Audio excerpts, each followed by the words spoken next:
nor the name of Layla al-Khatib, a 2-year-old Palestinian killed in her home in the occupied West Bank just days ago while eating dinner with her family, or 5-year-old Hind Rajab, bombed and denied medical attention, dead with her family. Those lost in the turned-off incubators of Al-Shifa Hospital. A minute of silence for each of the Bibas children would be appropriate, as would a minute of silence for each of the more than 18,000 Palestinian children murdered in Israel's devastation of Gaza. That silence would extend to over 300 hours. When Hamas is culpable, it is held accountable, sanctioned heavily. When an ambassador of a state stands at a UN podium with a little shredding machine and shreds the UN Charter, that's a gimmick. But when a state like Israel conducts itself in ways that render the Charter meaningless and which assault those conventions, including on genocide, rights, norms and laws that this body holds dear, then that is a challenge that cannot be allowed to pass. I now give the floor to Mr. Levy.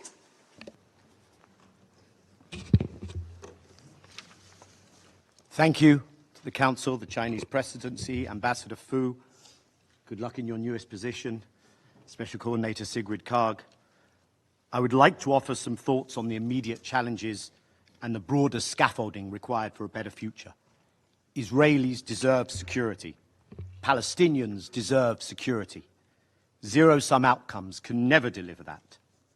An inescapable anchor of this reality is the acknowledgement of the power asymmetry between an occupying, colonizing state and an occupied, colonized people. But more important, before all of that, I want to really express how moving and good it is to see Ms. Agmani here, humbling and heartwarming. I, and I'm sure many others, have seen other images of you from different times. Now these times you managed to accompany Prime Minister Netanyahu in Congress. You were on the stage for the inauguration of President Trump. Now here, thankfully safe. Your partner not yet. And it was so important to hear your testimony of an awful experience to which no human should ever be subjected, because it reminds us that at the end of the day, this is about people. Each story deeply personal, your strength in the face of adversity, the thousands upon thousands of stories of individual hardship, Israelis both fallen and still held captive, the tens of thousands of Palestinians killed, many more maimed, starved, lives devastated, schools, hospitals, shelters, entire neighborhoods destroyed, and yet the remarkable resilience also of Palestinians. Dr. Hussam Abu Safir, the director of Kamal Radwan Hospital, still mistreated and held in Israeli detention. One really must not forget the names of the Bibas children, Ariel and Kafir, the circumstances of their death, nor the name of Layla al-Khatib, a 2-year-old Palestinian killed in her home in the occupied West Bank just days ago while eating dinner with her family, or 5-year-old Hind Rajab, bombed and denied medical attention, dead with her family. Those lost in the turned-off incubators of Al-Shifa Hospital. A minute of silence for each of the Bibas children would be appropriate, as would a minute of silence for each of the more than 18,000 Palestinian children murdered in Israel's devastation of Gaza. That silence would extend to over 300 hours. And our task is to prevent that conflict and that human suffering. And it results from political conflict, preventable tragedies, and the many more tragedies that await if steps are not taken. When you peel back the layers, we are all people and we are all born equal. We can and sometimes should use strong and emotive language, but what we have at the end of the day is rules, is laws, is charters, is conventions, is rights that are codified. Not what is seen in the eye of the beholder, not what is subjective, something that is supposed to, not always, is be applied and not ignored for some. This body is architect, author, arbiter of those rules and statutes and conventions. And whether it's a non-state actor or a partisan resistance or a state, The question must always be, are you acting in accordance within those conventions and laws and charters? When Hamas is culpable, it is held accountable, sanctioned heavily. When an ambassador of a state stands at a UN podium with a little shredding machine and shreds the UN Charter, that's a gimmick. But when a state like Israel conducts itself in ways that render the Charter meaningless and which assault those conventions, including on genocide, rights, norms and laws that this body holds dear, then that is a challenge that cannot be allowed to pass. It is the kind of affront which decades ago led to apartheid South Africa being suspended from active participation at the UN. The prevention of humanitarian assistance, the targeting of aid workers and even of workers of this institution, all while attacking the bodies that uphold international law, the International Court of Justice, the International Criminal Court, and claiming the moral high ground while making specious accusations that somehow upholding the law is motivated by anti-Semitism. That worries me because it also cheapens what is a very real and dangerous phenomenon of anti-Semitism. As I have suggested before to this chamber, the absence of accountability, absolute impunity, is a guarantor of perpetual conflict. And I would put it to you that ultimately it does the people of Israel no favors either. I want to offer a very brief checklist of what, in an immediate and more medium term, scaffolding could be on which one could construct peace. The first that has been referred to already is the imperative of maintaining and completing this ceasefire, the release of all the Israelis, your partner included, the exchange of prisoners, the full Israeli military withdrawal, the surging of humanitarian assistance, which should never have been prevented. That requires the parties to implement their commitments. It will require the withheld Palestinian prisoner release to be made good on. It requires the role of the guarantors. There is good reason to fear that this could collapse.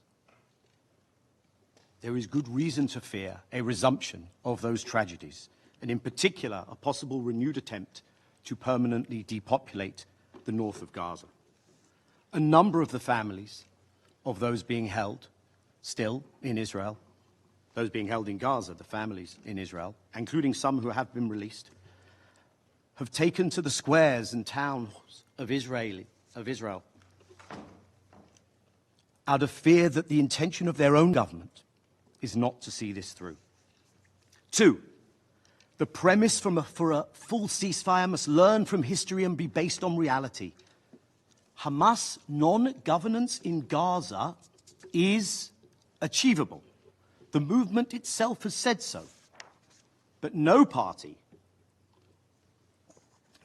to a conflict will negotiate its own dissolution unless it is destroyed on the battlefield or unless the root causes of the conflict are addressed.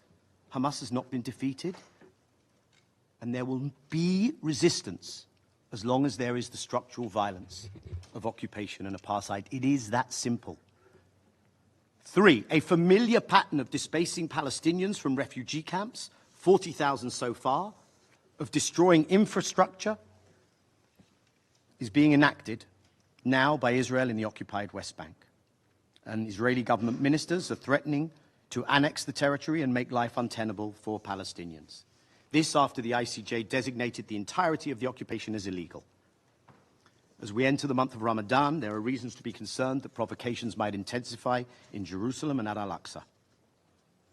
In an environment in which ethnic cleansing is openly discussed, we should not be surprised if that thought also comes to the West Bank. Four, attempts to terminate the functioning of UNRWA are an integral part of this pattern.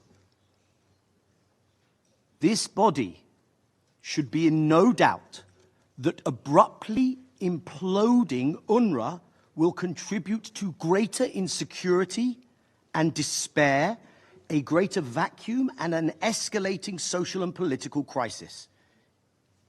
One thing it will not do, though, is change the status of the refugees or negate their rights. Five, One of the most dangerous developments this body must be seized of is the lurch towards zero-sum thinking.